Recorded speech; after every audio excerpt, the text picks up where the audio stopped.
سلام مسنون اردو جہاں ہم وہاں یوٹیوب چینل پر آپ کا استقبال ہے۔ آج ہم پڑھیں گے UGC نیٹ JRF اردو کے سلیبس میں شامل چھٹی اکائی، جس میں اردو ناول اور افسانے شامل ہیں۔ اس میں ہم پہلے ناول پڑھیں گے، بعد میں افسانوں کے بارے میں۔ کل ہم نے ناول فسانہ آزاد پڑھا تھا اور آج ہم پڑھیں گے ڈپٹی نذیر احمد کا بہت ہی مقبول ناول توبۃ النصوح۔ توبۃ النصوح دیکھیے، مکمل حیات و خدمات ڈپٹی نذیر احمد اور ناول توبۃ النصوح، ان کے بارے میں آج تفصیل سے جانیں گے۔ ان کا اصل نام نذیر احمد، ڈپٹی نذیر احمد کا اصل نام نذیر احمد اور خطاب خان بہادر شمس العلماء۔ خان بہادر شمس العلماء ان کا خطاب ہے۔ خان بہادر شاد عظیم آبادی کو بھی کہا جاتا ہے اور خان بہادر شمس العلماء ڈپٹی نذیر احمد کو بھی کہا جاتا ہے۔ ان کے والد کا نام سعادت علی خان تھا، جو پیشے سے ایک معلم یعنی ٹیچر تھے۔ بیوی کا نام شفیعۃ النساء بیگم، جو مولوی عبدالخالق کی پوتی تھیں۔ ان کے بارے میں یہ ہے کہ ڈپٹی نذیر احمد مولوی عبدالخالق کے یہاں پڑھتے تھے، تو مدرسے میں پڑھتے تھے، تو ان کی پوتی تھی،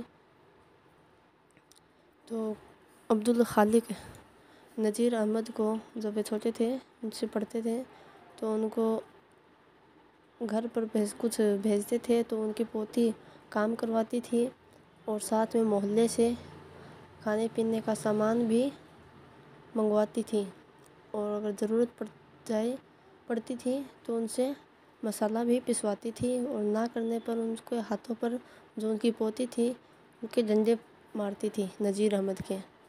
اور بعد میں یہ ہوا، تعجب ہوگا کہ انہی سے مولوی نذیر احمد کی شادی ہوئی۔ انہوں نے اپنے آپ کو اتنا قابل بنا لیا تھا کہ ان کے استاد جو تھے مولوی عبدالخالق، انہوں نے اپنی پوتی کا رشتہ ڈپٹی نذیر احمد کے ساتھ کر دیا تھا اور ان سے شادی ہو گئی تھی۔ آگے پڑھو گے یا آپ نے پڑھا ہوگا، یہ قصہ یہ سنا ہوگا کہیں سے یا پڑھا ہوگا، نہیں بھی پڑھا ہوگا تو آگے آپ پڑھو گے تو آپ کے سامنے یہ ضرور آئے گا کہ ان کی پوتی سے ان کی شادی ہوئی تھی، جو ان سے کام کرواتی تھی، ڈنڈے مارتی تھی، اور آخر میں اسی سے شادی ہو گئی۔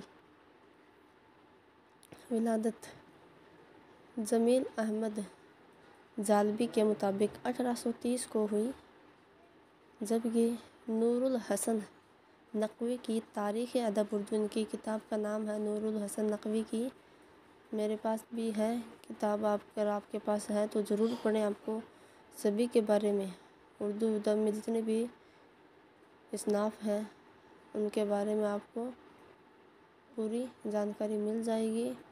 تاریخ ادب اردو کتاب کا نام یاد رکھیں، اس کو بازار سے ضرور خریدیں اور اس کو ضرور پڑھیں، کیونکہ اردو کے طالب علموں کو یہ بہت ہی مفید اور کارآمد ثابت ہوگی۔ تو جمیل ظالبی نے ڈپٹی نذیر احمد کی ولادت 1830 بتائی ہے، اور نور الحسن نقوی نے اپنی کتاب تاریخ ادب اردو میں 1836 تحریر فرمائی ہے، ضلع بجنور UP میں۔ نور الحسن نقوی کے حساب سے 1836 اور جمیل ظالبی کے حساب سے 1830۔ تاریخ ادب اردو میں 1912 تحریری فرمائی ہے، ان کی وفات ہے۔ جمیل ظالبی کے مطابق 3 مئی 1913، جبکہ نور الحسن نقوی نے تاریخ ادب اردو میں 1912 تحریری فرمائی ہے، جائے وفات دہلی اور فالج کے حملے کی وجہ سے۔ جمیل ظالبی نے ولادت 1830 بتائی تھی اور وفات 1913، جبکہ نور الحسن نقوی نے اپنی کتاب تاریخ ادب اردو میں ولادت 1836 اور وفات 1912۔ ابتدائی تعلیم مولوی نصر اللہ، استاد مولوی عبدالخالق۔ ڈپٹی نذیر احمد کو حکومت برطانیہ نے 1897 میں شمس العلماء کے خطاب سے نوازا تھا۔ آپ نے گزشتہ میری ویڈیو میں ضرور دیکھا ہوگا کہ جب میں ڈرامہ یہودی کی لڑکی پڑھا رہی تھی، جس کے مصنف ہے یہودی کی لڑکی، جو ڈرامہ پڑھایا تھا آغا حسر کاشمیری، تو انہوں نے اپنا پہلا ڈرامہ آفتاب محبت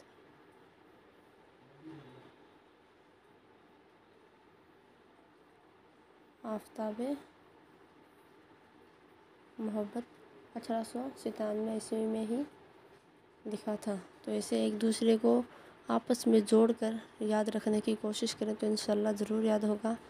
آغا حسر کاشمیری کا پہلا ڈرامہ آفتاب محبت، اور ڈپٹی نذیر احمد کو برطانیہ نے 1897 عیسوی میں ہی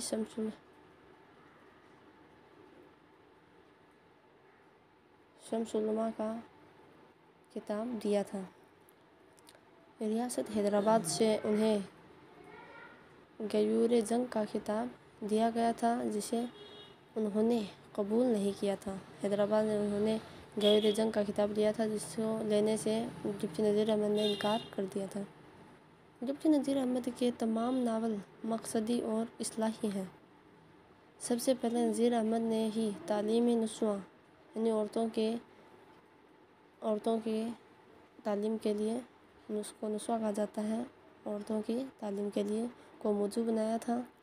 نذیر احمد نے اعلیٰ تعلیم دہلی کالج سے حاصل کی تھی، اور ان کے دہلی کالج کے ہم جماعت محمد حسین آزاد اور مولوی ذکاء اللہ ہیں۔ ڈپٹی نذیر احمد حیدرآباد کے قیام کے دوران صرف 6 مہینے 17 دن میں قرآن مجید حفظ کیا تھا۔ یہ بہت ہی اچھی بات ہے کہ 6 مہینے 17 دن میں انہوں نے قرآن مجید حفظ کیا تھا، اور یہ دہلی کالج کے طالب علم ہیں۔ ہمارے نصاب میں دہلی کالج بھی شامل ہیں، تو یاد رکھیں ڈپٹی نذیر احمد، محمد حسین آزاد اور مولوی ذکاء اللہ یہ دہلی کالج کے طلبہ ہیں۔ اب ڈپٹی نذیر احمد کے ادبی کارنامے دیکھیں۔ تاجرات ہند۔ نذیر احمد نے ایک انگریزی قانونی کتاب انڈین پینل کوڈ کا ترجمہ تاجرات ہند کے نام سے کیا تھا۔ یہ بہت امپورٹنٹ کوئسچن ہے۔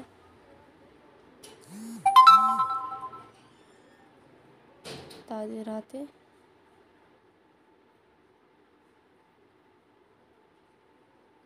انہوں نے انڈین پینل کوڈ کا ترجمہ تاجرات ہند کے نام سے کیا تھا۔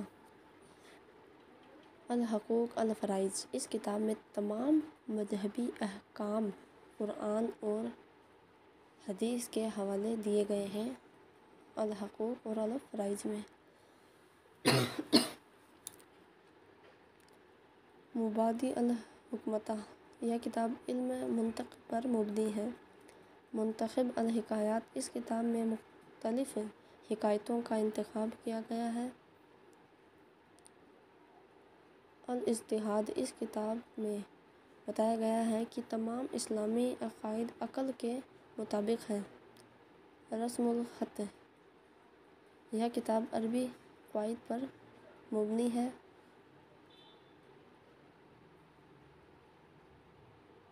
چند پند، یہ ایک رسالہ ہے جو نذیر احمد نے اپنے بیٹے بشیر کی اصلاح کے لیے لکھا تھا۔ چند پند انہوں نے اپنے بیٹے بشیر کی اصلاح کے لیے لکھا تھا۔ نظم بے نظیر، مولوی نذیر احمد کی نظموں کا مجموعہ۔ نظم بے نظیر نذیر احمد کی نظموں کا مجموعہ ہے۔ ڈپٹی نذیر احمد کے کل 7 ناول ہیں۔ مرتل عروس ڈپٹی نذیر احمد کی سب سے پہلی ناول ہے، جسے انہوں نے 1869 میں ہی غالب اور رجب علی بیگ سرور اور تفتہ کی وفات ہوئی تھی، اور 1869 میں ہی گاندھی جی کی ولادت ہوئی تھی۔ تو ڈپٹی نذیر احمد کا پہلا ناول 1869 ہے، اور نام ہے مرتل عروس۔ میں اپنی لڑکیوں کی تربیت و اصلاح کے لیے لکھا تھا۔ نذیر احمد نے اپنی بیٹی کی شادی میں یہ کتاب یعنی ناول مرات العروس دہیج میں دی تھی اور حکومت نے ڈپٹی نذیر احمد کو مرات العروس پر 1000 روپے انعام دیا تھا۔ یہ ناول انہوں نے اپنے بیٹی کی شادی پر دہیج میں دیا تھا اور حکومت نے اس پر 1000 روپے کا انعام بھی دیا تھا۔ نذیر احمد نے ناول مرات العروس لکھ کر زنانہ سوسائٹی پر ایک اہتمام باندھا ہے۔ یہ سر سید احمد خاں کا کہنا ہے کہ نذیر احمد نے ناول مرات العروس لکھ کر زنانہ سوسائٹی پر ایک اہتمام باندھا ہے۔ اب ڈپٹی نذیر احمد کے ناول دیکھیے۔ مرات العروس 1869، بنات الناس، اس کی ترتیب بھی یاد رکھیں۔ بنات الناس 1872، توبۃ النسوء 1874، فسانہ مبتلا 1885، ابن الوقت 1888، ایامی 1891، رویائے صادقہ 1894۔ اس کی ترتیب یاد رکھیں۔ مرات العروس 1869، بنات الناس 1872، 3 سال کا گیپ بعد 2 سال بعد توبۃ النسوء ہے، فسانہ مبتلا، ابن الوقت، ایامی، رویائے صادقہ۔ ان کے ناول جو ہمارے نصاب میں شامل ہے توبۃ النسوء، یہ 1874 میں لکھا گیا اور 1877 عیسوی میں شائع ہوا۔ یاد رکھیں 74 میں لکھا گیا اور 77 میں شائع ہوا۔ ناول توبۃ النسوء ایک اصلاحی ناول ہے جو 12 فصلوں میں، یاد رکھیں فسانہ اعداد میں 4 فصل تھی اور توبۃ النسوء میں 12 فصل ہے۔ اس ناول کا تعارف مالک رام نے لکھا ہے۔ یاد رکھیں 12 فصل ہے، تعارف مالک رام نے لکھا ہے۔ مرکزی کردار دیکھیے۔ نسوح، کلیم اور ظاہردار بیگ توبۃ النسوء کے مرکزی کردار ہیں۔ نسوح خاندان کا سربراہ اور فہمیدہ کا شوہر ہے۔ فہمیدہ نسوح کی بیوی کا نام ہے۔ نعیمہ نسوح کی بڑی بیٹی کا نام ہے۔ حمیدہ نسوح کی منجلی بیٹی کا نام ہے۔ کلیم نسوح کا بڑا بیٹا ہے۔ علیم نسوح کا منجلا بیٹا ہے۔ سلیم نسوح کے چھوٹے بیٹا کا نام ہے۔ صالحہ کلیم کی خالہ جاد بہن اور نعیمہ کی سہیلی۔ مرزا ظاہردار بیگ کلیم کا دوست۔ فطرت کلیم کا قریبی دوست۔ فصل میں نسوح خواب، اس میں 12 جو فصلیں ہیں اس میں بتایا گیا ہے کہ پہلی فصل میں نسوح خواب دیکھتا ہے، دوسری فصل میں نسوح اور فہمیدہ کی گفتگو ہوتی ہے، تیسری فصل میں فہمیدہ اور منجلی بیٹی حمیدہ کی گفتگو ہوتی ہے، چوتھی فصل میں نسوح اور منجلے بیٹے چھوٹے بیٹے سلیم کی گفتگو ہوتی ہے، پانچویں فصل میں فہمیدہ اور نعیمہ کی گفتگو ہوتی ہے، چھٹی فصل میں نسوح علیم سے گفتگو کرتا ہے، ساتویں فصل میں نسوح اور کلیم کا ذکر جس میں کلیم کو بلانے پر وہ نہیں آتا ہے، آٹھویں فصل میں صالحہ نعیمہ کو آ کر مناتی ہے، نویں میں کلیم گھر چھوڑ دیتا ہے تو نسوح شعر و شاعری سے بھری لائبریری جلا دیتا ہے جس میں عشرت منزل خلوت خانہ تھا، 10ویں فصل میں کلیم کی ملاقات مرزا ظاہردار بیگ سے ہوتی ہے، 11ویں فصل میں کلیم فوج میں جاتا ہے اور لڑائی میں زخمی ہو کر مارا جاتا ہے، 12ویں فصل میں نعیمہ خود بخود راستے پر آ جاتی ہے اور معافی مانگتی ہے۔ ان کی فصلوں سے بہت بار کویشچن پوچھے گئے ہیں تو فصلوں کو ضرور یاد رکھیں اور ان کے جتنے بھی کردار ہیں ان کو بھی ضرور یاد رکھیں۔ نسوح، کلیم، نسوح کی بیوی فہمیدہ، نعیمہ، حمیدہ یہ دونوں بیٹیاں ہیں، نعیمہ بڑی بیٹی، حمیدہ منجلی بیٹی اور کلیم بڑا بیٹا ہے، علیم منجلا بیٹا ہے، سلیم چھوٹا بیٹا ہے۔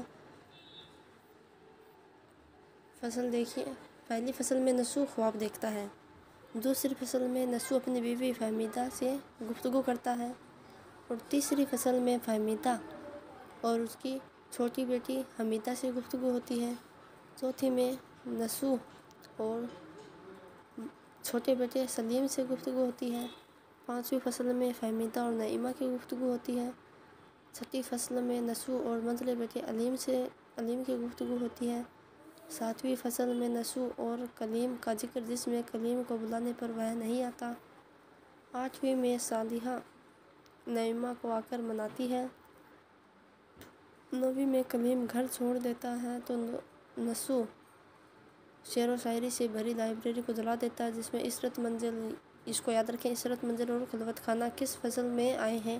تو یاد رکھیں 9ویں فصل میں عشرت منزل اور خلوت خانہ کا ذکر آیا ہے۔ 9ویں منزل اور صالحہ کا ذکر 8ویں فصل میں آیا ہے، اور کلیم اور نسو باپ بیٹے کا ذکر 7ویں فصل میں، اور 10ویں فصل میں کلیم کی ملاقات مرزا ظاہر دار بیگ سے ہوتی ہے۔ یاد رکھیں مرزا ظاہر دار بیگ کا ذکر 10ویں فصل میں آیا ہے، 8ویں میں صالحہ کا ذکر ہے، 9ویں میں عشرت منزل اور خلوت خانہ کا ذکر ہے۔ 11ویں میں کلیم فوج میں جاتا ہے، پوچھ لیا جاتا ہے کہ کون سی فصل میں کلیم کے فوج میں جانے کا ذکر ہے؟ تو 11ویں فصل میں، اور نعیمہ خود بخود راستے پر آ جاتی ہے، آخر میں صحیح ہوتا ہے تو یہ 12ویں فصل میں۔ تو یہ تھے توبتہ نسو کے بارے میں اور ڈپٹی نذیر احمد کے بارے میں مکمل تفصیل۔